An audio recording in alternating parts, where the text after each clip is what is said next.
ప్రభునందు ప్రియులారా, మనం చదువుకున్న ఈ వాక్య భాగంలో దేవుడు ఆదాముని పిలుస్తూ ఉన్నాడు. ఆదామా నీవెక్కడా అని. ఆదాం అంటే మీకు తెలుసు అనుకుంటున్నాను, మానవ జాతి మొత్తానికి మూలపితరుడు, అందరికంటే ముందుగా పుట్టినటువంటి వాడు, నిర్మించబడిన వాడు ఆదాము. రెండవది ఆయన భార్య అయిన హవ్వ. వీళ్ళిద్దరూ ముందు నిర్మించబడ్డ వ్యక్తులు. తర్వాత వీరి నుండి భూమి మీద జనాంగాలు వచ్చినాయి. భూమి మీద మన మనుష్య జాతి మొత్తం కూడా ఉత్పత్తి అయిన దానికి మూలపితరులు వీళ్ళు.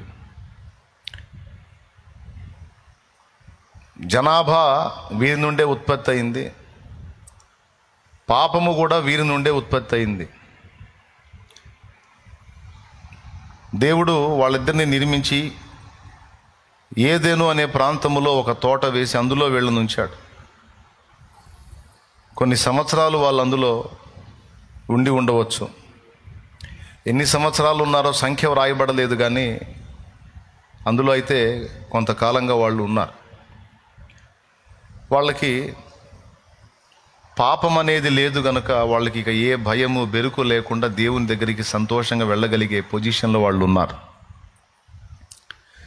వాళ్ళ ఒంటి మీద వస్త్రాలు లేవు, వాళ్ళు దిగంబర్లుగా ఉన్నారు. అయినా దేవుని ముందుకు ఏ ఫీలింగ్ లేకుండా వాళ్ళు వెళ్ళిపోగలరు. దేవుడు కూడా ఏ ఫీలింగ్ లేకుండా వాళ్ళ దగ్గరికి రాగలడు. ఎందుకంటే వాళ్ళిద్దరూ ఆయన పిల్లలు. ఇప్పుడు మన కన్నబిడ్డలు, చిన్న చిన్న పిల్లలు మన ముందుకు వచ్చారనుకో, వాళ్ళని మనం ఆప్యాయంగా దగ్గరగా తీసుకుంటాం. దేవుడు కూడా వాళ్ళిద్దరిని కన్నబిడ్డలే గనుక ఆయన చేతులతో నిర్మించాడు. ఆయనే వారి నాసికారంధ్రాల్లో జీవవాయువు, తన జీవవాయువును ఊదాడు. వాళ్ళు జీవాత్మ అయ్యారు. వాళ్ళని చూసి ఆయన సంతోషపడుతున్నాడు, వాళ్ళు కూడా ఆయన చూసి సంతోషపడుతూ ఉన్నారు. రోజు ఈ తంతు కొనసాగుతుంది, చల్లబూట. వాళ్ళు తినడానికి అన్ని రకాల పండ్లు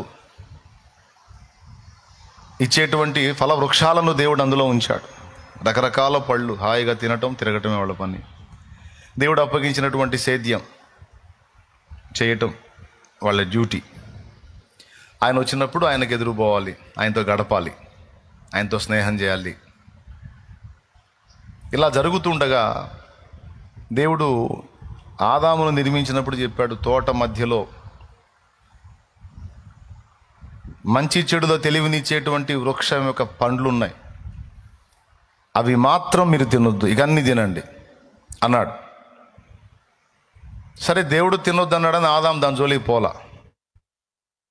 ఆనాడు వాళ్ళకి మనకున్న విస్తారమైన ఆజ్ఞలు లేవు. ఒకటే ఆజ్ఞ ఏంటంటే పండు తినొద్దు అని.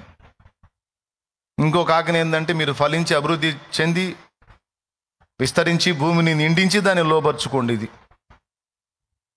ఇక ఫలించటం అనేది ఆశీర్వాదానికి సంబంధించింది కనుక దాని విషయంలో ప్రాబ్లం ఏం లేదు. కానీ ఇది తినొద్దు అన్నాడు. ఎందుకు? ఆ పండులో ఏముంది అంటే మంచి చెడుతో తెలివినిచ్చేటువంటి జ్ఞానం ఉంది. అంటే అది జ్ఞానం ఇచ్చేటువంటి పండు. మరి జ్ఞానం ఇచ్చే పండు తినొద్దని దేవుడు చెప్పటం ఏంటి? వాస్తవంగా ఆ పండు కూడా ఆయనే కదా పుట్టించాడు, ఆయనే కదా మొలిపించాడు. తోటలో ఉన్న పండ్లన్నీ తినమన్న దేవుడు దాన్ని ఒక్కదాన్ని ఎందుకు తినొద్దన్నాడు? అదే కదా తినాల్సింది, అసలు జ్ఞానం కదా. అంటే దేవుడు ఇంకో మాట కూడా చెప్పాడు. తోట మధ్యలో ఇంకో చెట్టు కూడా ఉంది, అది జీవవృక్ష ఫలం ఇచ్చే చెట్టు, జీవ ఫలం ఇచ్చే చెట్టు. దాన్ని తినొద్దని చెప్పలా దేవుడు. అన్ని పండ్లు తినండి అన్న దానిలో జీవవృక్ష ఫలం కూడా ఉంది. తినొద్దన్నది ఒక జ్ఞాన పండు, జ్ఞానం ఇచ్చే పండు మాత్రం తినొద్దన్నాడు. ఎందుకంటే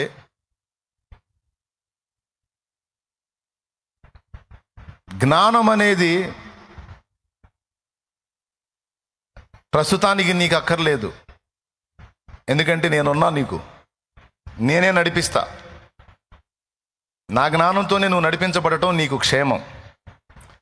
కాబట్టి నువ్వు స్వచ్ఛందంగా లేదా ఇండిపెండెంట్గా నువ్వు ఒక జ్ఞానవంతుడిగా ఉండాలనే తలంపు ప్రస్తుతం నీకు ఆలోచన వద్దు.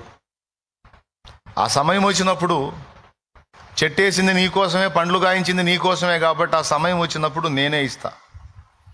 ఈ మాట అయితే దేవుడు చెప్పలేదు, కానీ ఆ పండు మాత్రం తినొద్దు అన్నాడు. తినకపోతే మా జ్ఞానం ఎట్లా అంటే నేను లేనా, నేను ఉన్నా కదా, నేను నడిపిస్తా. సరే దేవా, ఓకే, అట్లయితే తినములే. సరే, ఆదాము హవ్వ ఇద్దరు రోజు హాయిగా బ్రతుకుతున్నారు ఆ తోటలో. భయము లేదు, దిగులు లేదు, వేదన లేదు, దుఃఖము లేదు. ఒక ఆనందకరమైన జీవితం, సంతోషం, ప్రశాంతత, విశ్రాంతి, ఆదరణ అన్నీ ఉన్నాయి. హాయిగా ఉన్నాడు. భార్యాభర్తలు ఇద్దరు అద్భుతంగా ఉన్నారు. ఇప్పుడు మనిషికి ఉండే వేదనలు ఏవి ఆనాడు వాళ్ళకి లేవు. కొంతకాలం గడిచిన తర్వాత దేవుడు వారిని పరిశోధించాడు. ఇంతకాలం నేను వారిని ప్రేమించాను, నా ప్రేమను రుచి చూపించాను. ఇప్పుడు వాళ్ళ ప్రేమ, వాళ్ళ నమ్మకత్వం, వాళ్ళ విధేయత కూడా నేను చూడాలి. ఇప్పటిదాకా నేనే కనపడుతున్నాను కనుక వాళ్ళు నాకు భజన చేస్తున్నారు. ఇప్పుడు నాకు విరోధంగా మాట్లాడే వ్యక్తిని వాళ్ళ మధ్యలోకి పంపిస్తా, అప్పుడు వాళ్ళ స్పందన ఏందో చూస్తా అనుకున్నాడు. అప్పుడు సైతానుగాడికి వాళ్ళ మధ్యలోకి పోవటానికి ఛాన్స్ ఇచ్చాడు, టైం ఇచ్చాడు. వాడు ఫస్ట్ ఆదాముని టచ్ చేసి చూశాడు.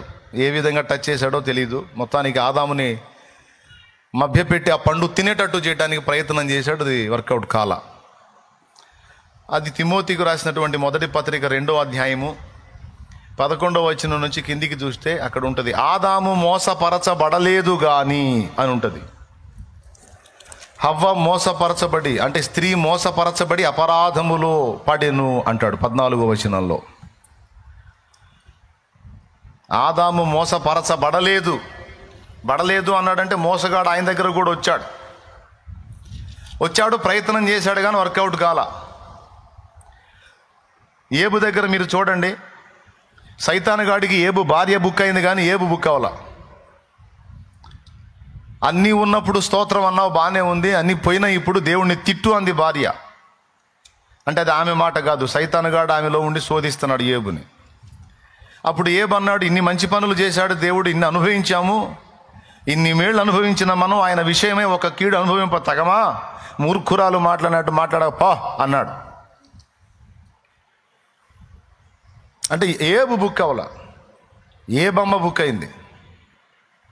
అట్లాగా ఆదాం బుక్ అవ్వాల, హవ్వ బుక్ అయింది. అంటే ఇప్పుడు టోటల్గా ఆడవాళ్ళు తేడా అంటున్నావా అనొద్దు. నాకేం తెలుసు, బైబిల్ పేతురు రాసిన పత్రికలో ఉంది, జీవమును కృపావరములో నీ భార్య నీ తోటి పాలి భాగస్థురాలన్న మాట ప్రభువే అన్నాడు పరిశుద్ధాత్మ దేవుడు. అయితే స్త్రీ బలహీన ఘటము అనే మాట కూడా అన్నాడు, బలహీన ఘటం.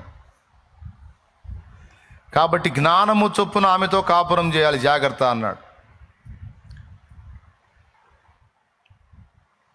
కుటుంబము అనే తోటను సాగు చేసుకునేటువంటి ఆదాము వలె ఓ పురుషుడా, నీకు దేవుడు అనుగ్రహించిన తోటలు 2, ఒకటి ఏదెను తోట, రెండవది కుటుంబము అనే తోట. తోటను మంచిగా సాగు చేసుకుంటే మంచి ఫలాలు వస్తాయి. భార్య, పిల్లలు, కుటుంబ వ్యవస్థను జాగ్రత్తగా కానీ నువ్వు సాగు చేసుకుంటే మంచి ఫలాలు, మంచి కుటుంబంగా వర్ధిల్లుతారు. తోటను సాగు చేయడానికి జ్ఞానం కావాలి, కుటుంబాన్ని సాగు చేయడానికి కూడా జ్ఞానమే కావాలి. ముఖ్యంగా భార్యతో మనుగడ సాగించే విషయంలో జ్ఞానం కావాలన్నాడు. పురుషుడికి 2 ఉండాలి, ప్రేమ ఉండాలి, జ్ఞానం ఉండాలి. స్త్రీకేమో జస్ట్ ఒకటే ఉండాలి, విధేయత. భాగస్వామితో జీవించే పురుషుడా, నీకు 2 ఉండాలి, ఒకటి జ్ఞానం ఉండాలి, రెండవది ప్రేమ ఉండాలి. అచ్చంగా ప్రేమ ఉండి జ్ఞానం లేకపోతే పళ్ళు రాలిపోతాయి, అచ్చంగా జ్ఞానం ఉండి ప్రేమ లేకపోయినా రాలిపోతాయి. కాబట్టి ఎగురుకుంటా పెళ్లి చేసుకోగానే సరికాదు బాబు, పళ్ళు రాలకుండా చూసుకోవాలనేది ఒక సలహా. దేవునికి స్తోత్రం, పెద్దగా చెప్పండి.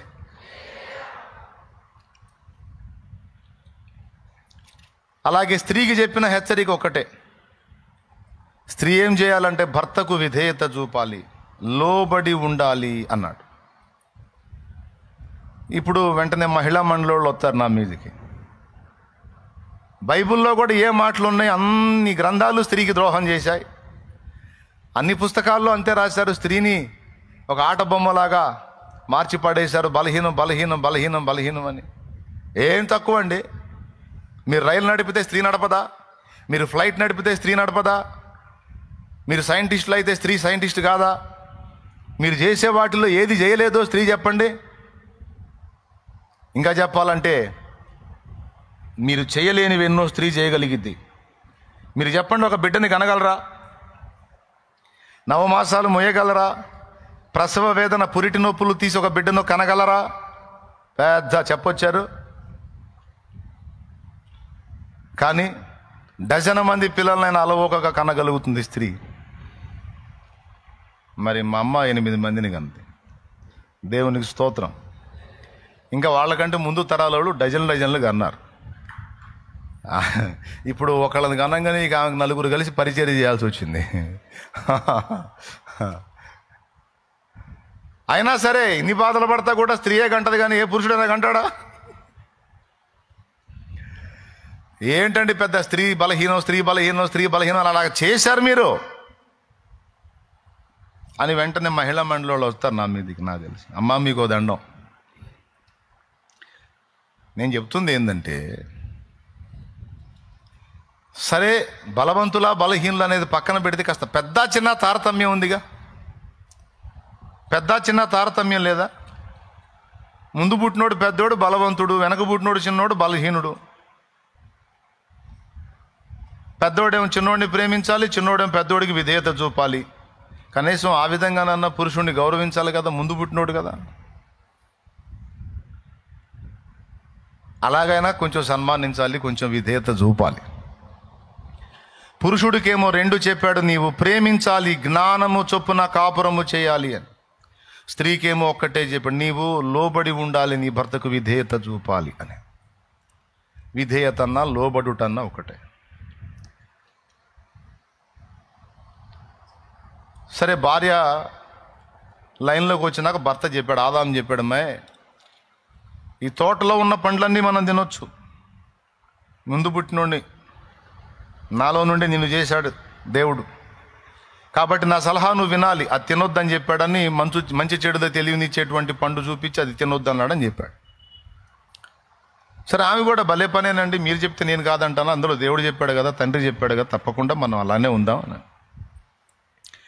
కొంతకాలం గడిచిన తర్వాత ఈ సైతానుగాడు ఆదామును శోధించాడు, వర్కౌట్ కాలేదు. ఇక ఎవరు నెక్స్ట్ అంటే హవ్వని బుక్ చేయాలి. ఎట్లా బుక్ చేయాలి అంటే, హవ్వ ఎవరితో సహవాసంలో ఉందో అబ్జర్వ్ చేశాడు. బాగా వినాలి. సైతాను మనల్ని శోధించడానికి ఎవరో కొత్త వ్యక్తుల ద్వారా రాడు. మళ్ళీ చెప్తున్నా, సైతాను మనల్ని శోధించడానికి ఎవరో కొత్త వ్యక్తుల ద్వారా రాడు. మనకు బాగా పరిచయం ఉన్నోళ్లే, మనకు సమీపంగా ఉన్నోళ్లే, ఎవరి మాటకు మనం ఈజీగా బుక్ అవుతామో అలాంటి వ్యక్తుల ద్వారానే మనల్ని డిస్టర్బ్ చేసే అవకాశం ఉంది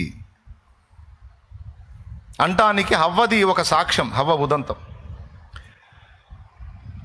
భూజంతువులలో మిక్కిలి యుక్తి కలిగింది సర్పం. ఈ సర్పం తెలివిగలది, చురుకైంది అని హవ్వ కూడా ఒక అభిప్రాయం ఉంది. మిగిలిన జంతువులన్నీ చూసింది, ఆ సర్పాన్ని చూసింది, అది చాలా చురుకైంది, తెలివిగలదని హవ్వకు ఒక ఫీలింగ్. ఈ సర్ప సహవాసంలో చిన్నగా అప్పుడప్పుడు ఈ సర్ప సహవాసంలో వ్యవహరిస్తుంది హవ్వ. ఈ సర్ప సహవాసంలో హవ్వ ఉందన్న సంగతి వాడు చూశాడు. చూసి చిన్నగా సర్పంలోకి ఎంటర్ అయ్యాడు.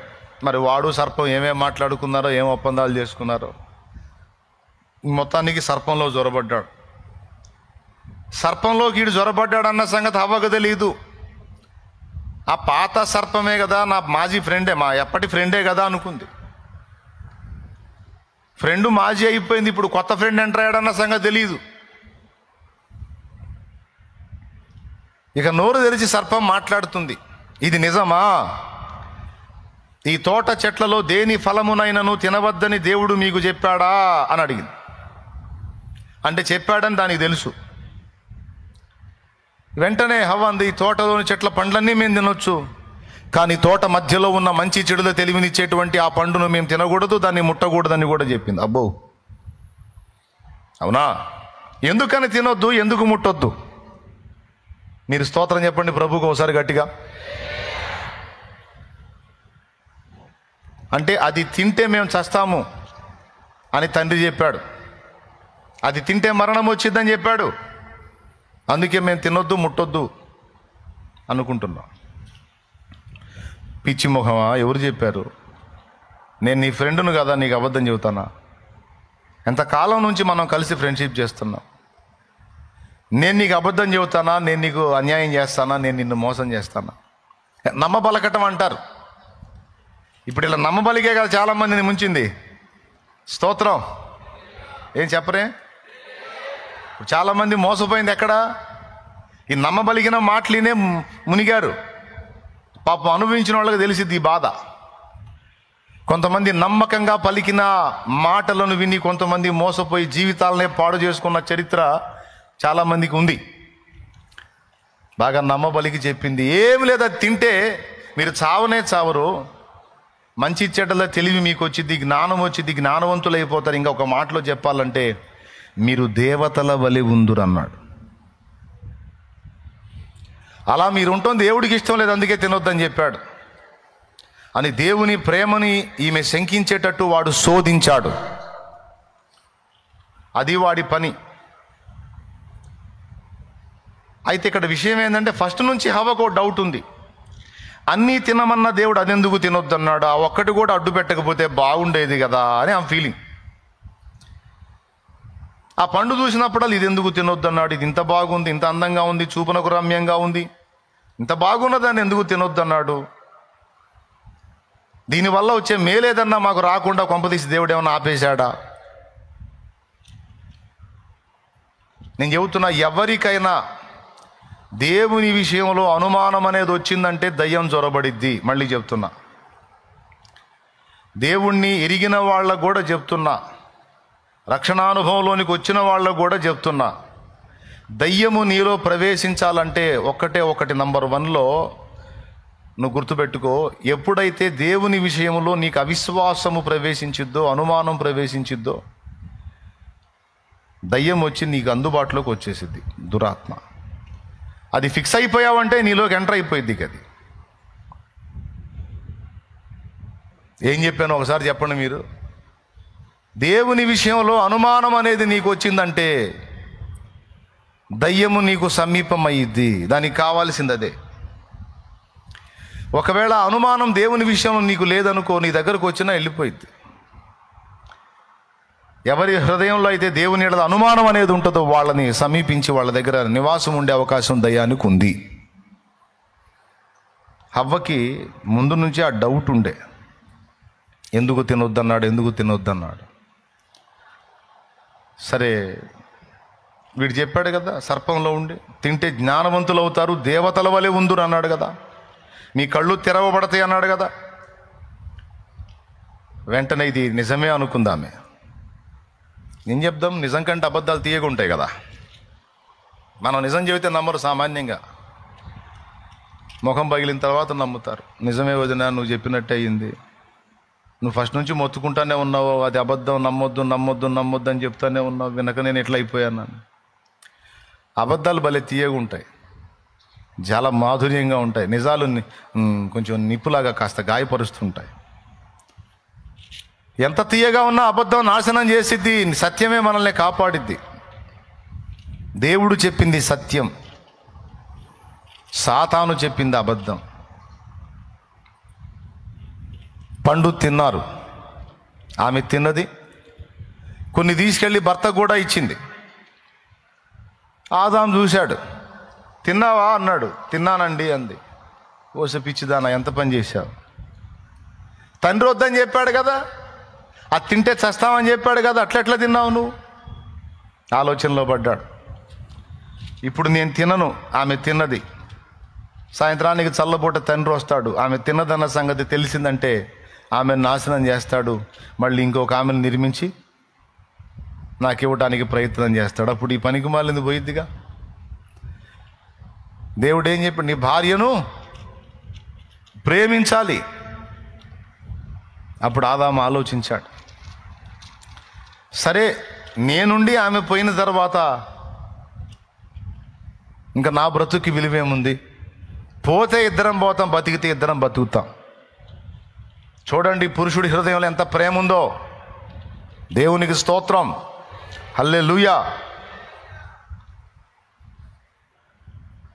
తెలుసుకోండి ఎంత మంచోళ్ళో పురుషులు. చూడండి, ఇదంతా స్టార్టింగ్ స్టేజ్. ఏం ఫీల్ అవ్వద్దు, నిజం అనుకుని భ్రమపడొద్దు, ఏం లేదు, అంత బుస్సే. ఇదంతా పండు తినక ముందు లక్షణం. తిన్నాక మారింది మైండ్. ఇద్దరుగా డి అంటే డి అయిపోయారు, ఇక ఎవరు మంచోళ్ళు లేరు. పండు తినకముందు ఇలాంటి ఆలోచన చేశాడు, అరే రే రే ఆమె చచ్చి నేను బతికుండి ప్రయోజనమే ఉంది, నేను కూడా తింటా.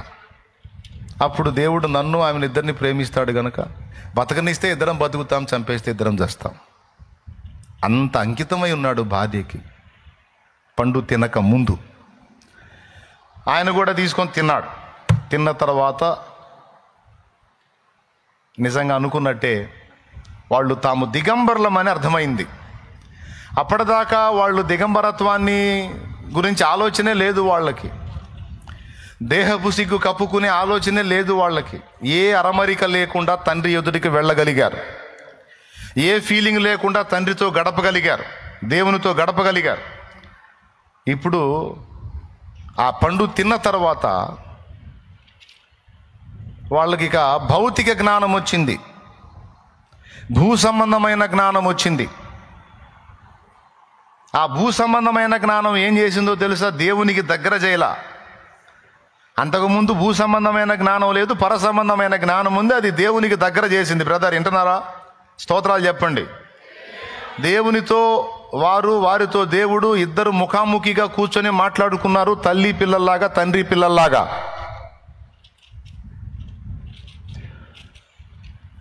ఆదాము కూడా చాలా జ్ఞానవంతుడిగా కనపడతాడు. భూ జంతువులకన్నిటికీ ఆదామే పేర్లు పెట్టాడు. వాటికి ఆదాము ఏ పేర్లు పెట్టాడు అవే ఆదాము పెట్టిన పేర్లే స్థిరమైనవి అని ఉంది బైబిల్లో. అప్పుడప్పుడు చిన్నపిల్లలను తెచ్చి పేర్లు పెట్టమంటారు. ఆ బుడ్డోడికి పేరు పెట్టాలంటే చాలా ఆలోచించాల్సి వచ్చింది. అంతమందికి ప్రార్థన చేసేది కూడా ఆపి వాడికి ఆలోచించి మంచి పేరు పెట్టాలి. ఇప్పుడు పొట్టేలు అని దానికి పేరు పెట్టాలంటే, పొట్టేలు అంటే సరిపోదండి. పొట్టేలుకు నెత్తిన 2 ఉన్నాయి, వాటిని ఏమంటారు? వాటికి పేరు పెట్టాలి. కొమ్ములు. దానికి 2 కిందికి ఉంటాయి, వాటికి ఏం పేరు? చెవులు. ఏమండి? తల, పొట్ట, తోక, పైన ఉన్నది గొర్రె. గొర్రె బొచ్చండి. దేవునికి స్తోత్రం. అంతే కదా? ఒక పశువుకి పేరు పెట్టాలంటే ఎన్ని వస్తాయో చూడు. కానీ ఆయన వాటికి ఏ పేర్లు పెట్టాడో అవి వాటికి స్థిరమైపోయినాయి. అంటే ఎంత జ్ఞానమో చూడండి. జ్ఞానం లేనోడా, జ్ఞానం ఉన్నోడా ఆదాము? ఏ జ్ఞానం అది? దైవిక జ్ఞానం. నక్షత్రాలకు దేవుడు పేర్లు పెట్టాడు. నక్షత్రముల సంఖ్యను ఆయనే నియమించెను. నక్షత్రముల సంఖ్యను ఆయనే నియమించెను. వాటికన్నియు పేరులు పెట్టుచున్నవాడని. వాటికన్నియు పేరులు మోనిటర్ లేబరా పెట్టుచున్నవాడని. దేవునికి స్తోత్రము గానము చేయుటయే మంచిది. మనమందరము స్తుతి గానము చేయుటయే మంచిది. దేవునికి మహిమ. ప్రియులారా, నక్షత్రాలకి దేవుడు పేర్లు పెడితే భూ జంతువులన్నిటికీ, భూమి మీద ఉన్న సకల చరాచర జీవకోటికి ఆదాము పేర్లు పెట్టాడు. అంటే ఇప్పుడు చెప్పండి, ఆదాముకు దైవ జ్ఞానం ఉందా లేదా? చెప్పాలి. ఉంది. రైట్. ఆఖరికి హవ్వకు కూడా ఆయనే పేరు పెట్టాడు. ఆదామునకు గాఢ నిద్ర కలుగజేసి ప్రక్కటెముకను తీసి ఆ చోటును మాంసముతో పూడ్చి ఆ ఎముకను స్త్రీనిగా నిర్మించి ఆదాము ఆమెకు ఏ పేరు పెట్టునో తెలుసుకొనుటకు దేవుడైన యెహోవా ఆమెను ఆదాము ఎదుటకు తెచ్చెను. అప్పుడు ఆదాము ఇలాగు పలికెను, నా ఎముకలలో ఎముక, మాంసములో మాంసము. ఇది నరుని నుండి తీయబడెను గనుక నారి అనబడును అన్నాడు. ఎంత జ్ఞానవంతంగా పేరు పెట్టాడో చూడండి. దేవునికి స్తోత్రం. బాగా వినాలి. ఇప్పుడు ఆదాం పిచ్చోడా జ్ఞానవంతుడా? ఎంత జ్ఞానవంతుడు! అరే చిన్నోడిని తీసుకొచ్చి పేరు పెట్టమంటే అరగంట సేపు ఆలోచించాల్సి వస్తుంది నేను. మరి భూజంతువులన్నిటికీ సకల చరాచర జీవకోటి మొత్తానికి ఆయన పేర్లు పెట్టాడు. ఎంత జ్ఞానవంతుడు! పిచ్చోడు ఆదాము. మన మీద అంత తెలిసిపోయినట్టు మాట్లాడుతూ ఉంటాం ఆదాం గురించి. రేపు కూర్చోబెట్టి క్లాసులు ఇస్తాడు ఒక్కొక్కడికి. జ్ఞానవంతుడు ఆదాము. ఆ జ్ఞానమును బట్టే హవ్వ నశించిపోయే అవకాశం ఉంది గనుక ఆ మరణాన్ని నేను నా మీదకి కూడా తెచ్చుకుంటే మా ఇద్దరిని బట్టి దేవుడు వేరే దారి చూస్తాడని ఆలోచించిన వాడై ఆ నిర్ణయం తీసుకున్నాడు. ఇదే పని యేసయ్య చేశాడు తెలుసా మీకు? పాపిష్టులమైన మనము భార్య స్థానంలో ఉన్నాము, పరిశుద్ధుడైన ప్రభు భర్త స్థానంలో ఉన్నాడు. నీకు తెలుసా? మనకొచ్చిన మరణాన్ని తన మీదికి తీసుకొని తన మరణము ద్వారా మనకు రక్షణ కలిగించాడు. తన మరణము ద్వారా మనము శాశ్వతంగా బ్రతకడానికి అవకాశం ఇచ్చాడు. ఈ యేసయ్య లక్షణం ఆదాములో కనపడుతుంది చూడు, అక్కడ పండు తినకముందు. అంత జ్ఞానవంతుడు. అంటే భూ సంబంధమైనటువంటి జ్ఞానం అంటే ఏంటి? భూ సంబంధమైన జ్ఞానం అంటే దేహమును కప్పుకొనుట, సిగ్గు కప్పుకొనుట. మరి అలాగైతే దేవుని ముందుకు పోయినప్పుడు అసలు ఇంత ఫీలింగ్ లేకుండా పోయాడే. మరి ఇప్పుడు ఎందుకు దాచుకునే పరిస్థితి వచ్చింది? అంటే దాచుకోవటం జ్ఞానమా? దాచుకోవటమే జ్ఞానం. ఆ పండు ద్వారా వచ్చింది అది. దాచుకోవటం, దాక్కోవటం, ఈ రెండూ లేవు అంతకుముందు. ఎందుకంటే అసలు వాళ్ళ నిర్మాణం చేసింది ఎవరు? వాళ్ళకి ఈ పొట్ట, ఈ కాళ్ళు, ఈ చేతులు, ఎముకలు, కండరాళ్ళు, కీళ్ళు, నరములు, పునరుత్పత్తి అవయవములు, కళ్ళు, నోరు, ముక్కు, చెవులు సమస్తము నిర్మించిన నిర్మాత ఎవరు? దేవుడు.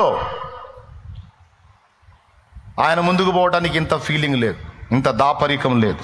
ఆయన కూడా మీరు దిగంబర్లుగా ఉన్నారని ఆయన కూడా ఏం ఫీల్ అవ్వలేదు. ఎందుకంటే అసలు వాళ్ళకి దేహాలు ఇచ్చింది ఆయన, ఆ చేతులే కదా నిర్మించింది. ఆయనకి ఫీలింగ్ లేదు, వాళ్ళకి ఫీలింగ్ లేదు. ఇప్పుడు జ్ఞానం వచ్చిన తర్వాత దాచుకోవటం, దాక్కోవటం అనే రెండు స్టార్ట్ అయినాయి. రోజు తండ్రి వచ్చే టయానికి ఆయన వచ్చే ప్లేస్కి వెళ్ళిపోయే వీళ్ళు ఈరోజు వాళ్ళు లేరు. ఆయన వచ్చాడు, తోటలో తిరుగుతున్నాడు. ఆదాం రాలేదేంది, హవ్వ రాలేదేంది అని చూసి అటు ఇటు తిరిగి కేక వేశాడు. అంటే మీకు ఇంకో డౌట్ వచ్చింది, దేవుడికి తెలియదా వాళ్ళు ఎక్కడున్నారో? దేవుడు పిలవటం ఏమిటి? దేవుడు వాళ్ళ వెతకటం ఏమిటి? అంటే దేవుడు సర్వజ్ఞుడు, సర్వజ్ఞానే. కానీ మనతో వ్యవహరించడానికి వచ్చినప్పుడు మన వంటి సామాన్యుడుగానే వ్యవహరిస్తాడు. ఇది మనం ఎప్పుడూ మర్చిపోకూడదు. మన దగ్గరికి ఫ్రెండ్షిప్ చేయడానికి వచ్చినప్పుడు ఆయన సర్వజ్ఞుడుగా వ్యవహరించడు. సర్వజ్ఞుడుగా వ్యవహరిస్తే ఆయనకి మనకి మాటలు కుదరవు. ఫర్ ఎగ్జాంపుల్, నాకు నీ చరిత్ర అంతా తెలుసు. నేను వచ్చి నీ పక్కన కూర్చున్నా. ఇక నువ్వు ఏది చెప్పబోయినా నాకు తెలిసేవా అంట. ఇక నీకు సౌండ్ ఉండదు. మరి నువ్వు ఏది చెప్పబోయినా నాకు తెలుసు, మరి నాకు తెలుసులే అంట. ఇక నీకు మళ్ళీ డైలాగ్ ఉంటుందా? ఫ్రెండ్షిప్ నడిచిద్దా? మాటలు నడుస్తాయా? ఏముండదు. ఫ్రెండ్షిప్ నడవాలి, మాటలు నడవాలి, సహవాసం నడవాలి, సంభాషణ జరగాలి అంటే నేను నీ పక్కన కూర్చున్నప్పుడు అన్నా శాలేమన్నా మొన్న ఇలా జరిగిందన్నా అంటే అవునా తమ్ముడా అట్లా జరిగిందా, అయ్యో చాలా బాధ కలిగి ఉంటుంది కదా నీకు అని మాటలు కలిపినప్పుడే మన సంభాషణ, సహవాసం నడుస్తుంది. అంతేగాని అన్నీ నాకు తెలుసులే అన్నాను అనుకో, ఇంకా నీకు సౌండ్ ఉండదు. నువ్వు ఏది చెప్పపోయినా నాకు తెలుసు అంట. మరి దేవుడికి అన్నీ తెలుసు, సర్వజ్ఞుడు. నిన్న తెలుసు, నేడు తెలుసు, రేపు తెలుసు, అక్కాయ్ 10 సంవత్సరాల తర్వాత ఏం జరిగిద్దో కూడా తెలుసు. కానీ ఇన్ని తెలిసిన దేవుడు నీ దగ్గరికి నా దగ్గరికి వచ్చేటప్పుడు అన్ని తెలిసిన సర్వజ్ఞుడిలా రాడు, నీ వంటి నా వంటి సామాన్యుడిలాగా వస్తాడు. అది ఆయన గొప్ప మనసు.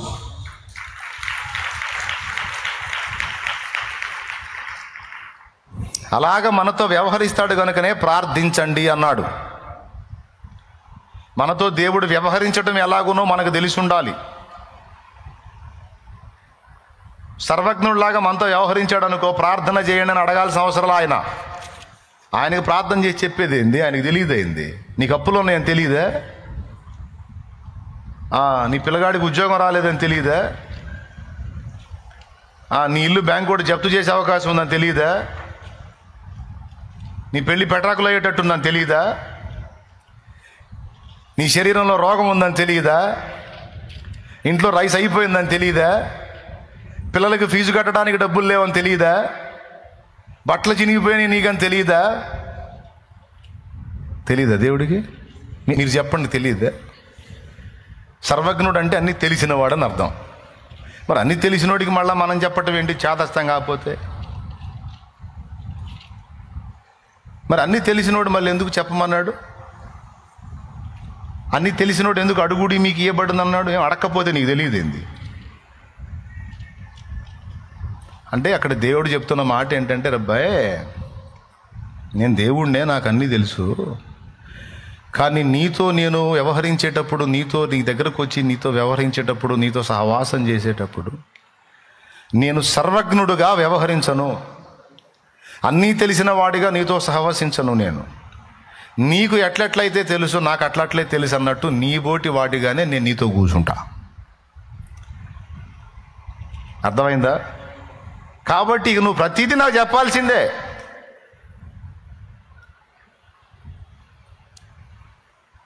ప్రతిదీ చెప్పాల్సిందే. అందుకే కదా నేను పిలుస్తుంది, రోజు నా సహవాసానికి రావయా, కాసేపు కూర్చోవయ్యా, రోజు నా స్నేహానికి రామ్మా, కాసేపు కూర్చోమ్మా, నాతో గడుపమ్మా, నాతో గడుపయ్యా, కొంచెం టైం ఇవ్వండి అయ్యా. దేవుడికి అవసరమైంది బ్రదర్. దేవుడు సర్వజ్ఞుడు, సర్వాంతర్యామి. అసలు మనం ఉంది ఆయనలో. మళ్ళీ ఆయన వచ్చి నాతో స్నేహం చేయండి, నాతో గడపండి, నాకు సమయం ఏంటి అడుక్కోవటం ఏంటి? నాకు అర్థం కాదు. ఏమన్నా అర్థమవుతుందని నేను చెప్పేది? ఎంతమందికి అర్థమవుతుంది? అబద్ధాలు ఆడకుండా చెప్పండి. అసలు దేవుడు లేని చోటు ఎక్కడుంది? ఏడు లేడా దేవుడు? నీ పడక గదిలో లేడా? నువ్వు బాత్రూంలో పోతే బాత్రూంలో లేడా? మళ్ళీ స్పెషల్గా నువ్వు నా దగ్గరికి రా, మందిరంలోకి రా, ప్రార్థనకి రా, పలానా ప్లేస్కి రా, ఆడు కూర్చుంటా నేను, నువ్వు రా, నాతో మాట్లాడు. ఏంది ఇది? అందుకే కొంతమంది తెలివిగల్లో ఎట్ట తయారయ్యారంటే, ఇదిగో దేవుడికి అన్నీ తెలుసు అని ప్రార్థన చేయటానికి కొట్టాడు. దేవునికి స్తోత్రం. ఎందుకురా ప్రార్థన చేయమంటే, దేవుడికి తెలియదు ఏముంది బ్రదర్, దేవుడికి అన్నీ తెలుసు అని ప్రార్థన చేయడు. అలాగే మందిరం ఎగ్గొట్టాడు. ఎందుకంటే దేవుడు ఎక్కడ పెట్టినా ఉన్నాడు. ఈ రోడ్డు మీద లేడా? ఆ బాత్రూంలో లేడా? ఈ పడగదిలో లేడా? ఈ డైలాన్ రూమ్లో లేడా? అసలు ఎంతెందుకు నా దగ్గర లేడా? నేను ఎక్కడుంటే అక్కడ దేవుడు ఉంటాడు అని దేవుని సన్నిధి అని చెప్పబడిన మందిరానికి ఎగ్గొట్టాడు. వాడు చెప్తుంది నిజమే అనిపిస్తుంది. మరి దేవుడికి అన్నీ తెలుసు కాబట్టి ప్రార్థన అవసరంలా, దేవుడు అన్ని చోట్ల ఉంటాడు కాబట్టి మందిరానికే రావాల్సిన అవసరంలా అనిపిస్తుంది. కానీ దేవుడు దాన్ని ఒప్పుకోలా. అంతటా సర్వాంతర్యామిగా ఉన్నమాట నిజమే, కానీ నీతో నాతో వ్యవహరించడానికి దేవుడు ప్రత్యేకమైనటువంటి ప్రదేశాన్ని కోరుకుంటాడు. మనతో స్నేహం చేయటానికి ప్రత్యేకమైన స్థలమును ఎన్నుకున్నాడు. అదే దేవుని మందిరము. నువ్వు బజార్లమ్మడి తిరుగుచూ ఉండుము, నేను బజారులో వారిని ఆనందింపజేసేదని అన్నాడా? నా మందిరములో వారిని ఆనందింపజేసేదను అన్నాడు. దేవునికి స్తోత్రం. ఏమన్నాడు? నువ్వు బాత్రూములో ఉండుము, నేను నిన్ను బాత్రూములో ఆనందింపజేసేదని అన్నాడా? నా మందిరములో వారిని ఆనందింపజేసేదను. నా సన్నిధికి రండి, నా సహవాసానికి రండి, ఇదిగో నేను కోరుకున్న స్థలం ఇదే, దీని మీద నా కనుదృష్టి నిలుచును అన్నాడు. నిత్యము నేను అక్కడ నివాసముందును అన్నాడు. దేవుని మందిరమునకు ఒక విలువిచ్చాడు. రండి నా సన్నిధికి అన్నాడు. అక్కడికి వచ్చేది ఏంది, ఆడబెట్టిన నువ్వు ఉండవులే అంటే ఒప్పుకోడు. కాదు రా, సర్వాంతర్యామి అన్నమాట నిజమే, కానీ నీ కోసం సింగిల్ పర్సన్ లాగా, ఒక చోటుకు పరిమితమైన వ్యక్తిలాగా నేను ఉంటాను దా అన్నాడు. ఇప్పుడు ఒక చోటుకు పరిమితమైన వ్యక్తి అంటే ఇప్పుడు షాలేము రాజు ఎక్కడ పడితే అక్కడ ఉంటాడా? నో, చిలకలదూరిపేటలో తండ్రి సన్నిధిలో దొరుకుతాడు వాడు. అవునా? ఎందుకు? ఒక వ్యక్తి ఒక ప్రదేశానికి మాత్రమే పరిమితమైన వాడు. కర్నూలులో, అనంతపూర్లో, చిత్తూరులో, కడపలో, నెల్లూరులో అన్ని చోట్ల ఉండడు. వానితో నువ్వు వ్యక్తిగతంగా కాసేపు గడపాలి, సమీపంగా చూడాలి, వాని చేయిని మీ నెత్తి మీదికి రావాలి, వాని మాట నువ్వు వినాలి, వాని సహవాసం చేయాలి, కాసేపు ఆయనతో ముఖాముఖి గడపాలంటే ఆయన ఎక్కడున్నాడు అక్కడికి రావాల్సిందే నువ్వు. అందుకే వచ్చావు ఈరోజు. దేవునికి స్తోత్రం కలుగును గాక. హల్లెలూయా. అలాగే దేవుడు కూడా సర్వాంతర్యామి. ఇప్పుడు మీ అందరి సెల్ ఫోన్లో షాలేమన్న తెలుసు మీకు. ఇప్పుడు నువ్వు బయటికి పోయి ఆ బాత్రూంలో పోయి సెల్ ఫోన్ ఓపెన్ చేసి యూట్యూబ్ ఛానల్ ఓపెన్ చేసి ఏమంటే తండ్రి సన్నిధిని కొట్టు, కుప్పలు వీడియోలు వస్తాయి. బాత్రూంలో కూడా షాలేమన్న ఉంటాడు. ఇంకేం అవసరం, నేను ఇంకా సన్నిధికి పోయి అవసరం అంటే ఎట్లా కుదరదు. అక్కడేమో ఆల్రెడీ మాట్లాడిన విషయాలు మాత్రమే నీ దాకా వస్తాయి. అలా కాకుండా నువ్వు నా దగ్గరకు వచ్చావనుకో, నేను పర్టికులర్గా నీతోనే మాట్లాడిన మాటలు కొన్ని నీకు దక్కుతాయి. దయచేసి అర్థం చేసుకోవడానికి ప్రయత్నం చేయండి. నేనేదో పెద్ద మునగాండని చెప్పట్లా. ఇప్పుడు వీడియో చూసావనుకో, వీడియోలో 100 మందికి మాట్లాడిన మాట నీకు వచ్చింది. ఇప్పుడు వంశీ ఉన్నాడు నాకు అందుబాటులో. వంశీతో 4 మాటలు మాట్లాడాను నేను. ఆ వీడియో నీకు వచ్చింది. అందులో కూడా షాలేమన్నే కనపడతాడు, కానీ మాటలు నీ కాదు, అవి వంశీతో మాట్లాడినాయి. అవునా? నువ్వు కూసో. అట్లా కాకుండా నీతో వ్యక్తిగతంగా నేను మాట్లాడాలంటే నువ్వు వ్యక్తిగతంగా నన్ను ఖచ్చితంగా కలవాల్సిందే. అది నేను చిలకలూరుపేటలో ఉంటే చిలకలూరుపేటకు రావాల్సిందే, భవిష్యత్తులో విజయవాడకు పోతే విజయవాడకు రావాల్సిందే, చిరాకు పుట్టి హైదరాబాద్ పోతే హైదరాబాద్కి రావాల్సిందే. ఇవన్నీ నాకు వద్దని కర్ణాటక పోయాను, కర్ణాటక రావాల్సిందే. అక్కడ చిరాకు పుట్టి తమిళనాడు చేరాను అనుకో, తమిళనాడుకు రావాల్సిందే. నేను యాడుంటాడు, నేను కావాలంటే అంతే. బ్రదర్, అర్థమైందా? అలాగ నువ్వు వస్తేనే నీతో మాట్లాడే కొన్ని మాటలు నీకు దక్కుతాయి. ఫలానా రోజు నేను షాలేమన్నతో కూర్చున్నాను, షాలేమన్న చుట్టూ చాలామంది ఉన్న వాళ్ళతో మాట్లాడాలి, నాతోనే మాట్లాడాడు, దాదాపు అరగంట మాట్లాడాడు, ఎన్ని సంగతులు మాట్లాడాడు నీకు తెలుసా అంట. పర్సనల్గా నీకు సంబంధించిన మాటలు నేను నీతో మాట్లాడాలంటే ఖచ్చితంగా నువ్వు నేనున్న చోటుకే రావాలి. ఏదో వీడియోలో 4 మాటలు వినేస్తానంటే అవి సంఘములో అందరికీ మాట్లాడిన మాటలు, అవి నీకు వ్యక్తిగతంగా మాట్లాడాలంటే మాత్రం నువ్వు వ్యక్తిగతంగా నన్ను కలవటం ఎలాగూ తప్పదో, అలాగున్న సర్వాంతర్యమైన దేవుడు నీ కోసం ఒక వ్యక్తిగా షాలేమన్న కూర్చున్నట్టు కూర్చుంటాడు రమ్మని. ఒకవేళ నువ్వు ఆయనకి ఏకాంతంగా అందుబాటులోకి వచ్చావనుకో, అప్పుడు అచ్చంగా నీతోనే మాట్లాడతాడు. అవి నీకు దక్కే మాటలు. అది ఏకాంతంగా దేవునికి సమయం ఇచ్చుట.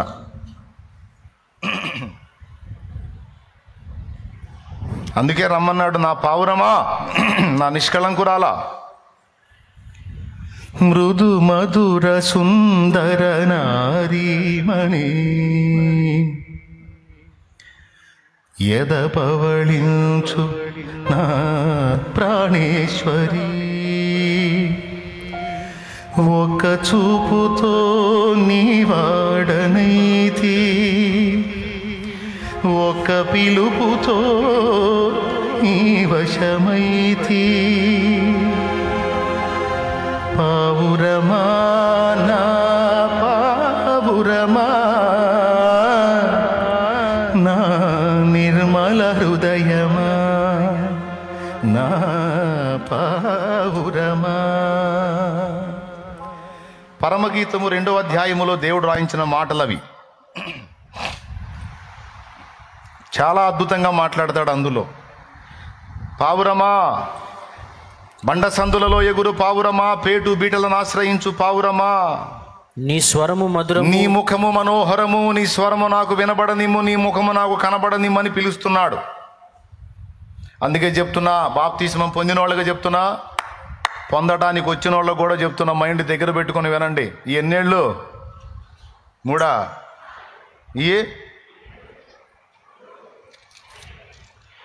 రైట్, అందరి మైండ్లు బాగానే పనిచేస్తున్నాయి. ప్రతిరోజు దేవుడు నీతో మాట్లాడటానికి ఇష్టపడతాడు, నీ స్వరం వినటానికి ఇష్టపడతాడు. ఇందాక నేను పాడినట్టు పిలుస్తాడు. ప్రాణప్రియుడు తన ప్రియురాల్ని పిలిచినట్టు పిలుస్తాడు. తమ్ముడు నిన్ను, నా కుమారుడా రా, దా కాసేపు కూర్చుందాం, దా మాట్లాడుకుందాం దా. మనకేమంత టైం దొరకదు. లోకులతో గడపొద్దు, దరిద్రులతో. మనమేమో చెత్తతో గడపటం ఎక్కువ, ఆయనతో గడపటం తక్కువ. అదే మన దరిద్రానికి మూలం. అంత పెద్ద ఆయన నీ కోసం వచ్చి కూర్చొని నీ కోసం ఎదురు చూస్తే రాకపోవటం ఎంత దరిద్రం. మళ్ళీ శాలేమన్న నీ కోసం ఎదురు చూస్తున్నా అంటే పరిగెత్తుతావు. యేసయ్య ఎదురు చూస్తున్నాడు అంటే నేను లెక్క కూడా చెయ్యవు. అదే దరిద్రం. ప్రతిరోజు కొంత సమయం నీవు ఆయనతో గడుపునట్లు సిద్ధపరచుకో. ఏకాంత ప్రార్థన అంటారు దాన్ని. ఏకాంతముగా ప్రతిరోజు ఆయన దగ్గరకు అందుబాటులోకి వెళ్ళాలి. నువ్వు మందిరంలో కూర్చుంటావో, నీ ఇంట ఒక గదిని కేటాయించుకుంటావో, ఏమో కాసేపు పక్కన వాళ్ళని చూడండి, కాస్త పక్కన వాళ్ళ ముఖాలు చూడండి, కాస్త చూడండి, చేతులు కలపండి, పలకరించండి,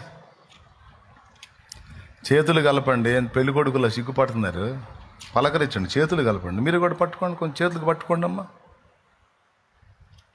బాప్తిస్మం పొందబోయే వాళ్ళకు కూడా చెప్తున్నాను, ప్రతిరోజు కొంత సమయం నువ్వు దేవునితో గడపాలి. అలా గడిపితేనే నువ్వు పొందిన బాప్తిస్మం కొనసాగిద్ది. లేకపోతే 3 రోజులు పట్టపగలే మళ్ళా లోకంలో కలిసిపోతావు. అలాగే బాప్తిస్మం పొందిన వాళ్ళకు కూడా చెప్తున్నా, రక్షణను కొనసాగించుకొనున్నట్లు ప్రతి దినము నీవు దేవునికి సమయం ఇవ్వాలి. సమర్పణ చేయుము ప్రభువునకు నీ దేహము ధనము సమయమును. సమర్పణ చేయుము ప్రభువునకు నీ దేహము ధనము సమయమును. టైం దేవునికి టైం ఇవ్వలేనంత బిజీ కావద్దు. నువ్వు పాస్టర్ అయినా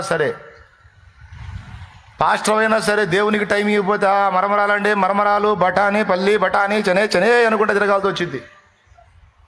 దేవునికి స్తోత్రం. ఏం చేయలేవు. నువ్వేదన్నా సాధించాలి, ఏదన్నా ఫలించాలి అంటే మర్యాదగా దేవునికి అందుబాటులోకి పోవాలి. ఖచ్చితంగా దేవునికి టైం ఇవ్వాలి, దేవునితో మాట్లాడుకోవాలి, దేవుని స్వరం వినాలి, దైవశక్తితో నింపబడాలి, ఆ ప్రభావంతో నింపబడి పని చేయాలి. అలా చేసి చూడు, విస్తారమైన ఆత్మల కార్యం జరిగిద్ది, రక్షణ కార్యం జరిగిద్ది. అంతే. అయితే ఇక్కడే యుద్ధం. దేవునికి సమయం ఇవ్వకుండా వాడు నిన్ను ఆపడానికి ప్రయత్నం చేస్తాడు. ఎట్లనన్నా వాడిని ఎదిరించి వాడిని తొక్కి నువ్వు దేవునికి టైం ఇవ్వాలి. పెద్ద ఫైటింగ్ అది. నీ శరీరం ఒప్పుకోదు. కాసేపు దేవునితో కూర్చుందామంటే సినిమా పెట్టుకొని కూర్చో, 3 గంటలైనా సరే కదలదు శరీరం. అసలు దానికి ఏ ఇబ్బంది ఉండదు. ఒక అరగంట కూర్చుందాం దేవుని సన్నిధిలో ఏకాంతంగా ప్రార్థనలో అని చెప్పు, నువ్వు అది రాదు. కాసేపు నిద్రపోయిపోదాం అంటది. సైతానుగాడికి సరుకు అందించేది ఎక్కడో లేదు, నీ దగ్గరే ఉంది. అది నీ శరీరమే, నా శరీరమే, మన శరీరమే. బ్రదర్, ఎంతమంది ఒప్పుకుంటారు? లోక సంబంధమైన చెత్తతో గడుపు, నీకేం ఇబ్బంది ఉండదు. కాసేపు 1 గంట సేపు ఏకాంతంగా పోదాం రమ్మని పిల్లు. ఈ శరీర సంబంధులైన మనుషులు ఎంత అడ్డుపడతారో నేను చెబుతున్నా. బాప్తిసం పొందబోయే వాళ్ళకి చెప్తున్నా, పొందిన వాళ్ళకి కూడా చెప్తున్నా. సాధ్యమైనంత వరకు దేవునికి అందుబాటులోకి పోకుండా నిన్ను చెడగొట్టే వాళ్ళే నీ చుట్టూ ఉంటారు, కానీ నిన్ను ముందుకు నెట్టే వాళ్ళు ఉండరు. ఏ కాడికి నిన్ను వెనక్కి లాగేసరికే ఉంటుంది. నిప్పుల మీద నీళ్లు జల్లినట్టు నిన్ను ఆత్మీయంగా చల్లార్చేసరికే ఉంటుంది, బలహీనపరిచేసరికే ఉంటుంది, కానీ భక్తికి రేపేసరికి ఉండదు. మరేం చేయాలి? అలాంటి వ్యక్తుల మధ్యలో ఉన్న నీకు నీవే దేవభక్తి విషయంలో సాధకం చేసుకోవాలి. పరిశుద్ధాత్మ నీతో మాట్లాడుతుంటాడు. నీవే రేపుకోవాలి, నీకు నువ్వే బుద్ధి చెప్పుకోవాలి, నిన్ను నువ్వే హెచ్చరించుకోవాలి, నిన్ను నువ్వే పరిశీలించి చూసుకోవాలి. నీ ఆత్మీయ జీవితాన్ని నువ్వే అబ్జర్వ్ చేసుకుంటా. అరే నేను కొంచెం దిగజారిపోతున్నానని నీకు గ్రహింపగలిగితే వెంటనే తిరిగి దేవునితో సంబంధాన్ని ఏర్పరచుకొని అందుబాటులోకి వెళ్ళిపోవాలి. కాబట్టి దేవునికి సమయం ఇవ్వటం అనేది చాలా ప్రాముఖ్యం. దేవుడు మనతో వ్యవహరించటం అనేది కూడా మనం తెలుసుకొని ఉండాలి. దేవుడు అసలు ఎలా మనతో ఫ్రెండ్షిప్ చేస్తాడంటే, ఆయన సర్వాంతర్యామి, అన్ని చోట్ల ఉండువాడైన నీ కోసం ప్రత్యేకంగా ఒక వ్యక్తి వల్లే ఒక ప్రదేశానికి కట్టుబడి ఉంటాడు నీ కోసం. ఇప్పుడు నేను ఏకాంత ప్రార్థనకు తోటలోకి వెళ్తాను అనుకో, ఆడు కూర్చుంటాడు వచ్చి. సర్వాంతర్యామే అయినా నా కోసం తోటకు పరిమితమై కూర్చుంటాడు. నేను ఏ చెట్టు కింద పోయి కూర్చుంటాను ఆ చెట్టు కింద కూర్చొని చూస్తూ ఉంటాడు. వీడు వస్తాడు కదా ఈరోజు రాలేదేందని. అర్థమైందా? నా కోసం అలాగ ఒక స్థలమునకు తన్ను తాను కేటాయించేసుకుంటాడు. నేను ఏ గదికి రోజు ప్రార్థనకు వస్తానో ఆ గదిలో ఆ రోజు వచ్చి కూర్చుంటాడు. మా ఆవిడ వస్తాడు ఈరోజు అని. జోక్ కాదు, నిజం.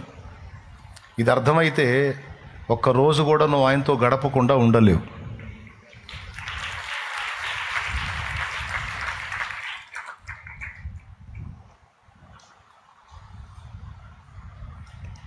సర్వాంతర్యామి అన్న మాట నిజమే, కానీ మన కోసం ఒక స్థలమునకు కట్టుబడి ఉంటాడు. అది మన కోసమే ఆ సౌకర్యాన్ని ఇచ్చాడు ఆయన. రెండవది, సర్వజ్ఞుడే కానీ మనతో సహవాసం చేయటానికి అన్నీ తెలిసినవాడుగా రాడు. ఏమీ తెలియని వ్యక్తి వలె వచ్చి కూర్చుంటాడు. అలా కూర్చుంటే నువ్వు చెప్పే ప్రతి మాట వింటాడు. నువ్వు ఏడిస్తే ఓదారుస్తాడు, నువ్వు నవ్వితే తను నవ్వుతాడు. అంతా ఒక స్నేహితుడు, నమ్మకమైన స్నేహితుడు నీతో ఎలా వ్యవహరిస్తాడో అలా వ్యవహరిస్తాడు. ఒక నమ్మకమైన స్నేహితురాలు నీతో ఎలా ఫ్రెండ్షిప్ చేస్తుందో అలాగున నా ప్రభు నీతో ఉండగలడు. అందుకే భక్తులు పాడుకుంది, నేను పిలిస్తే పరుగున విచ్చేస్తారు, నేను స్తుతిస్తే నా ప్రార్థన ఆలకిస్తారు, నేను ఏడిస్తే లాలించి ఓదారుస్తారు. ఓ ఎంత గొప్ప ప్రేమ నా యేసుకే, ఓ ఎంత గొప్ప ప్రేమ నా యేసుకే. నేను పిలిస్తే పరుగున విచ్చేస్తారు, నేను స్తుతిస్తే నా ప్రార్థన ఆలకిస్తారు, నేను ఏడిస్తే లాలించి ఓదారుస్తారు. ఓ ఎంత గొప్ప ప్రేమ నా యేసుకే, ఓ ఎంత గొప్ప ప్రేమ నా యేసుకే. Praise the lord. మరి అట్లయితే మనలో పరిశుద్ధాత్ముడు ఉంటాడు కదన్నా, మరి ఆయన సంగతి ఏంది? ఆ పరిశుద్ధాత్ముడే మనల్ని యేసయ్య దగ్గరికి నడిపిస్తాడు. ఎలియేజరు రెబెకాని ఇస్సాకు దగ్గరకు నడిపించినట్టు మనలో ఉన్న పరిశుద్ధాత్ముడే మనల్ని యేసయ్య సన్నిధికి, యేసయ్య దగ్గరకు తీసుకెళ్తాడు. ఆయన మాటకు లోబడి అక్కడికి దగ్గరికి వెళ్ళామనుకో, మనం పరిశుద్ధాత్మ మనకు చెప్పిన మాట విని ప్రభు సన్నిధికి వెళ్ళామనుకో, మందిరానికి కానీ ఏకాంతానికి కానీ ప్రార్థనా గదికి కానీ మనం వెళ్ళామనుకో, అక్కడికి వెళ్ళిన తర్వాత మన కోసం యేసయ్య ఉంటాడుగా. యేసయ్య దగ్గరికి పరిశుద్ధాత్మ మనల్ని తెచ్చాడుగా. అక్కడికి పోయినాక యేసయ్యతో మనం ఏం మాట్లాడాలో, ఎలా వ్యవహరించాలో పరిశుద్ధాత్ముడే మనకు ప్రేరణనిస్తాడు. యుక్తముగా ఎలాగూ ప్రార్థన చేయుటో మనకు తెలియదు, కానీ ఆత్మ తానే మన పక్షమున విజ్ఞాపన చేయుచు మనలో ఉండి ఉచ్చరింప శక్యము కానీ మూలుగులతో ఆయన మన పక్షంగా మొర్రపెడతాడట, విజ్ఞాపన చేస్తాడట. పరిశుద్ధాత్మ మనలో ఉండి చేసే పని అది. ఈరోజు ఇక్కడ కూర్చున్న వాళ్ళలో చాలామంది ఎగ్గొట్టడానికి ఆలోచించారు. బుధవారమేగా, శుక్రవారం పోదాంలే అనుకున్నారు. అబద్ధాలు ఆడకుండా చెప్పండి, ఎంతమంది అనుకున్నారో చేతులు ఎత్తండి. సరిగ్గా చేతులు ఎత్తండి. నాకెట్ట తెలుసు? దేవునికి స్తోత్రం కలుగును గాక. మనం శుక్రవారం కాబట్టి ఎక్కువ వెళ్ళే శుక్రవారం కదా, ఆదివారం కానీ శుక్రవారం, బుధవారం ఎందుకులే అనుకున్నావు. కొన్ని పనులు కూడా అడ్డొచ్చినాయి. కానీ ఏం జరిగిందో తెలియదు.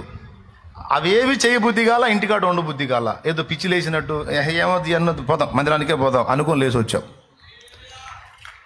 వెళ్దాం దేవుని మందిరానికి వెళ్దాం, దేవుని సన్నిధికి వెళ్దాం అనిపించింది. అన్నీ వదిలేసుకొని వచ్చి పడ్డావు ఇక్కడ. ఎవరు తెచ్చారో తెలుసా? పరిశుద్ధాత్ముడే తీసుకొచ్చాడు.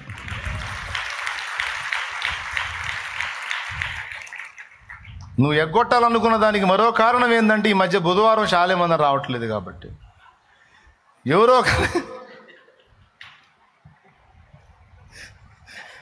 కన్నా చెబుతాడు కాబట్టి మనం శుక్రవారం పోదాం, ఖచ్చితంగా శుక్రవారం వస్తాడు అనుకున్నాం. పరిశుద్ధాత్ముడు చెప్పాడు. రాడని ఎవడు చెప్పాడు నీకు? ఈరోజు నా కుమారుడు వస్తున్నాడు, నువ్వు పదా, వస్తాడు పా, నడు లే. సరిగా వస్తే వచ్చాడు, లేకపోతే లేదు. వస్తే స్తోత్రం, ఆనందపడదు. రాకపోతే ఇంక ఎవరో ఒకరు చెప్తారుగా, సరే ఏదో ఎవరైనా మాట్లాడతాడు చేసి దేవుని మందిరం పోతే మంచిది కదా అనుకుని వచ్చావు. మీలో కొందరిలో జరిగినది ఇది. మీ ఆలోచనలు అలాగా ఆలోచించడానికి కారణాలు అవి. మొత్తం మీద ఇక్కడికి రావడానికి కారణం మాత్రం పరిశుద్ధాత్ముడు. అర్థమైందా?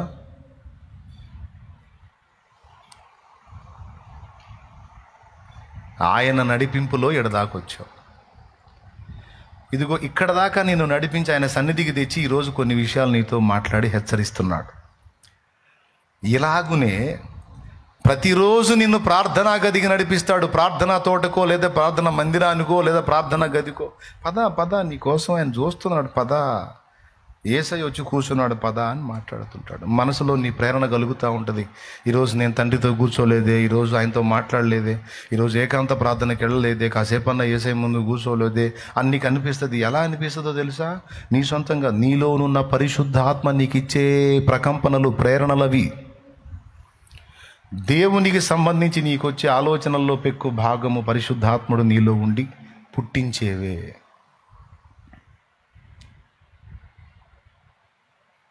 ప్రార్థన చేసుకోకపోతే, ఏకాంతంగా తండ్రితో గడపకపోతే ఎంతమందికి గలిబిలిగా ఉంటుంది? చేతులు ఎత్తండి. ఏ రోజన్నా నేను కాసేపు దేవునితో గడపకపోతే, ఏకాంతంగా గడపకపోతే నా మైండ్లో ఉంటుంది అన్న, గలిబిలిగా ఉంటుంది, ఏదో కలవరంగా ఉంటుంది, వేదనగా ఉంటుంది అన్నోళ్ళు ఎంతమందో చేతులు ఎత్తాలి. నాకు కూడా అంతే ఉంటుంది, నా లక్షణం, నాకు కూడా ఆ ఫీలింగ్ ఉంది. మీ అందరికీ ఉందా? నిజంగా అబద్ధాలు ఆడకుండా చెప్పండి, నిజంగా ఉందా? రైట్. ఆ ఫీలింగ్ నీలో ఉందంటే పరిశుద్ధాత్మ కదలికలు నీలో జరుగుతున్నాయి, ఆత్మ నడిపింపులో నువ్వు ఉన్నావు. ఆయన నీలో పుట్టించే వేదన అది.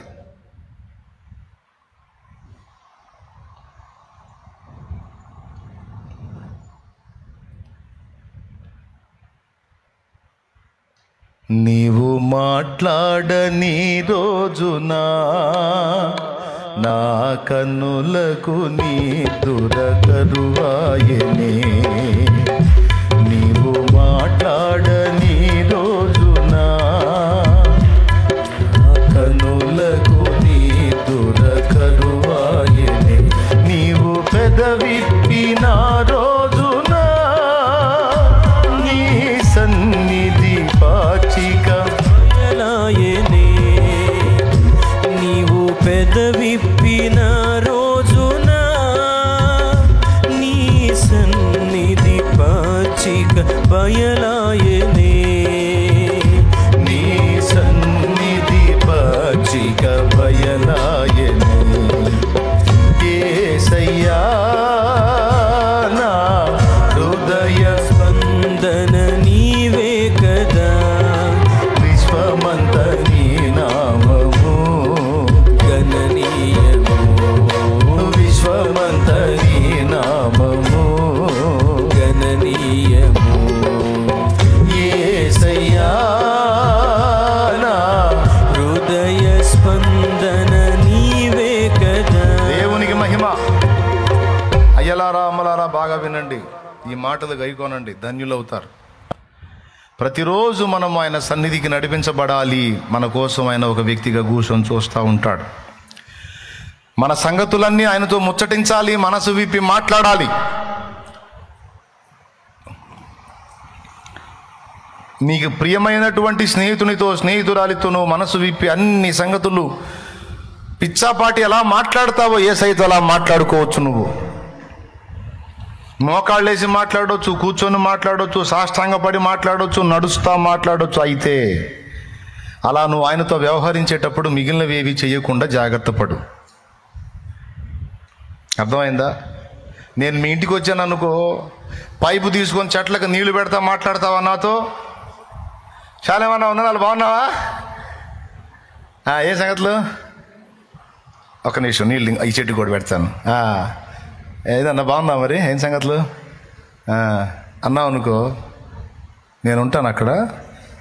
పాపం బిజీగా ఉన్నట్టుకున్నావుగా, నీళ్లు కొట్టుకోమ్మా అని జంపు. నేను పొరపాటును కూడా ఉండదు ఇంక అక్కడ. ఎందుకుంటాను? అమర్యాద. నేను వచ్చినప్పుడు నాకు టైం ఇవ్వకుండా నువ్వు చెట్లకు నీళ్లు పోసుకుంటావు, నువ్వు ఏదో పిచ్చి పనులు చేసుకుంటావు అంటే అది అమర్యాద. నేను వచ్చినప్పుడు పైపాడబడేయాలి,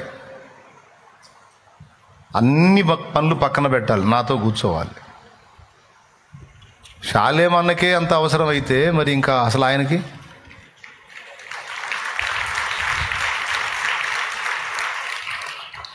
ఖచ్చితంగా నువ్వు అన్ని పక్కన పెట్టి కూర్చోవాలి ఆయనతో.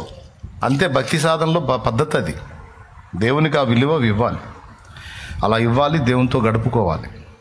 రెండవది, మనసు విప్పి ఆయనతో ప్రతి సంగతి, నీ తప్పులు ఒప్పులు మంచి చెడు అన్నీ, నువ్వేమనుకుంటున్నావో, ఏం చేయాలనుకుంటున్నావో, నీ ఆశలేంటో, నీ కలలేంటో, నీ కోరికలేంటో, నీ హృదయ వాంఛేంటో అన్నీ షేర్ చేసుకోవచ్చు. చక్కగా వింటాడు, విసుగుపడడు. మనుషులన్న ఆపు నీ సుత్తి నీ సోది అంటారు కానీ ప్రభు అలా ఫీల్ అవ్వడు, చక్కగా కూర్చొని వింటాడు. నువ్వు ఎంతసేపు గడిపినా విసుక్కోడు. ఇప్పుడు చెప్పండి, దేవుడు మన దగ్గరికి వచ్చినప్పుడు సర్వజ్ఞుడుగా వస్తాడా లేకపోతే సామాన్యుడిలాగా వస్తాడా? మరి సామాన్యుడిలాగా వస్తే అన్నీ మనం చెప్పాలా చెప్పొద్దా? అందుకే ప్రార్థన చేయమన్నాడు. ఆయనకు అన్నీ తెలుసని నువ్వు ప్రార్థన కొడితే ఎట్లా? దేవుడు అంటున్నాడు, నాకు తెలియదు, నువ్వు చెప్పకపోతే నాకు తెలియదు అంటాడు. ఊరుకో ప్రభా, నీకు తెలియపోవటం ఏంది, ఊరుకో నాయన. నాకు తెలిస్తే నీకు ఇవ్వాలని ఉందేంది? అది మర్యాద కాదు. నాకు తెలిసినప్పటికీ నీవు చెప్పుకుంటే నేను ఇస్తా. అందుకే అడుగుడి, వెదకుడి, తట్టుడి, అడుగు ప్రతివాడును, వెదకు ప్రతివానికిని, తట్టు ప్రతివానికిని తీయబడును. అది కాబట్టి ఇప్పుడు చెప్పండి, ప్రార్థన చేయాలా వద్దా? దేవునికి సమయం ఇవ్వాలా వద్దా? అంతేకాదు దైవస్వరము కూడా వినాలి. దైవస్వరము విడిగా వినబడుతుందా, వాక్యములో వినబడుతుందా?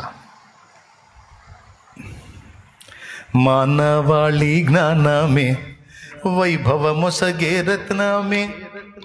బైబిల్ కూడా కోప్పడిద్ది, పాట పడింది. నోరు మీ వెధవ చదవవు కానీ తెగ పాడతావని. దేవునికి స్తోత్రం. పుస్తకం తిట్టిద్ది నన్ను చదవకుండా పాడితే. పాట మాత్రం భలే పాడతావరా నన్ను బుక్ చేయటానికి, చదవవు, పాడలేదు. నా ఫీలింగ్ అది. మరి మిమ్మల్ని కూడా తిడుతుంది ఆ పుస్తకం? చదవకుండా పాడేవాళ్ళందరికీ తిట్లు దక్కుతాయి. మానవాళి జ్ఞానమే వైభవమొసగే రత్నమే, మానవాళి జ్ఞానమే వైభవమొసగే రత్నమే, మార్గం చూపే దీపమే, మాది మంతలు మెచ్చడిదేనయ. వేద పుస్తకమా, వేద పుస్తకమా, వేద పుస్తకమా, వేలలేని నిధి నీవే. వేద పుస్తకమా, వేద పుస్తకమా, వేద పుస్తకమా, వేలలేని నిధి నీవే. ఇంత పొగిడి పొగిడి పాడావు కదా, ఎప్పుడన్నా ఓపెన్ చేసి చదివావంటరా? అది చెయ్యను, చదవటం 3 సినిమాలైనా చూస్తావు రోజు. సెల్ ఫోన్లో ఎక్కడెక్కడ ఏ ఇంట్లో ఏం జరిగిందో అన్నీ చూస్తా. ఏమండి, ఈ మధ్య కొత్త కొత్త వీడియోలు వస్తున్నాయి, రకరకాల వీడియో. ఒక ఆమె అయితే ఆమె అంట్లు తోమేది, ఆమె పాత్రలు గడిగేది, ఆమె పాయకాన గడిగేది, ఏమైనా బట్టలు ఉతికేది, అన్ని వీడియోలు తీసి పెడతా ఉన్నా. దాన్ని లక్షల మంది చూస్తున్నారు. వీళ్ళ పిచ్చి పాడుగాను. ఏమి లేదా దొడ్లు ఎట్ట గడిగిద్దో, ఒక వీడియో చేసి పెట్టిద్ది. ఏమండి నేను దొడ్డి కడిగేటప్పుడు, ఆ బాత్రూమ్ కడిగేటప్పుడు ఫలానా షింకు ఆ బేషన్ సూపర్ వస్తుందండి, మీరు కూడా కడగండి అంటే దానికి లక్షలు. ఈ దొడ్లు కడిగేది కూడా చూస్తాడు కానీ బైబిల్ మాత్రం చదవవు నువ్వు, దరిద్రుడ. మళ్ళా వేద పుస్తకమా ఎవడికి కావాలి నీ పొగడ్తలు, చదివిసావురా బాగుపడతావు అంటది. పుస్తకం అంటుంది, దేవునికి స్తోత్రం. నేనెవరో తెలిపి నాదు జీవితమే మార్చి, నేనెవరో తెలిపి నాదు జీవితమే మార్చి, స్వర్గధామానికి నీవు సరైన మార్గం చూపగలవు. వేద పుస్తకమా వేద పుస్తకమా వేద పుస్తకమా వెలలేని నిధి నీవే. వేద పుస్తకమా వేద పుస్తకమా వేద పుస్తకమా వెలలేని నిధి నీవే. అన్ని వేళలందును అందించేవు జ్ఞానము, అన్ని వేళలందును అందించేవు జ్ఞానము. నిన్ను ధ్యానించే వారికి ఉన్నతి కలుగును నిక్కముగానే. వేద పుస్తకమా వేద పుస్తకమా వేద పుస్తకమా వెలలేని నిధి నీవే. పుస్తకాన్ని పొగిడితే పుస్తకం ఆనందపడదు, పుస్తకాన్ని చదివితే దేవుడు ఆనందపడతాడు, నువ్వు బాగుపడతావు, నీకు దారి దొరికిద్ది, జ్ఞానం అబ్బిద్ది. బాప్తీసం తీసుకొని మునిగి లేచి హల్లేలు అనుకుంటా పోవటం కాదు. ప్రతిరోజు ప్రార్థనలో దేవునికి సమయం ఇవ్వాలి, అది పాఠం. ప్రతిరోజు దేవునితో మాట్లాడాలి, దైవస్వరం వినాలి. ముఖ్యంగా ముందు దైవస్వరం నీకు గ్రంథములో దొరుకుతుంది. తర్వాత ప్రార్థనలో కనిపెట్టినప్పుడు కూడా కొన్నిసార్లు ఆయన ప్రేరణ ద్వారా మాట్లాడతాడు, దర్శనం ద్వారా మాట్లాడతాడు, ప్రవచనం ద్వారా మాట్లాడతాడు, స్వప్నము ద్వారా కళ ద్వారా మాట్లాడతాడు, వాక్యం చదివేటప్పుడు మాట్లాడతాడు, నువ్వు దైవజనుడు చెప్పేటప్పుడు వాక్యం వింటుంటే అందులో నుంచి మాట్లాడతాడు, పరిస్థితుల ద్వారా మాట్లాడతాడు, ప్రేరేపణ ద్వారా మాట్లాడతాడు, డైరెక్ట్గా స్వరము ద్వారా కూడా మాట్లాడతాడు. ఇలా దేవుడు మాట్లాడే పద్ధతులు అనేక రకాలు ఉన్నాయి. నంబర్ 1, మొట్టమొదట గ్రంథములో నుండి చాలా సంగతులకు సమాధానం మాట్లాడతాడు. ఇందులో తెలుసా మీకు, రాజకీయ నాయకుడు ఎలాగో పరిపాలన చేయాలో, పరిపాలన విధానంలో రాజులు ఎలా ఉండాలో ఇందులో ఉంది. అర్థమైందా?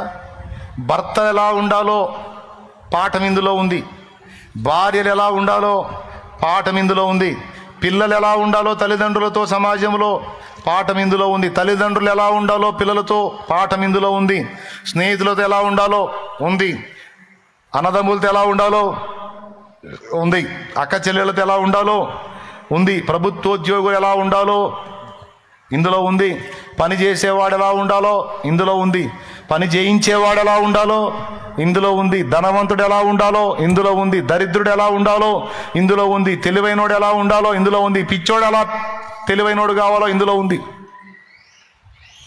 పరలోకానికి ఎలా చేరాలో ఇందులో ఉంది, పాతాళానికి ఎలా పోవాలో కూడా ఇందులోనే ఉంది.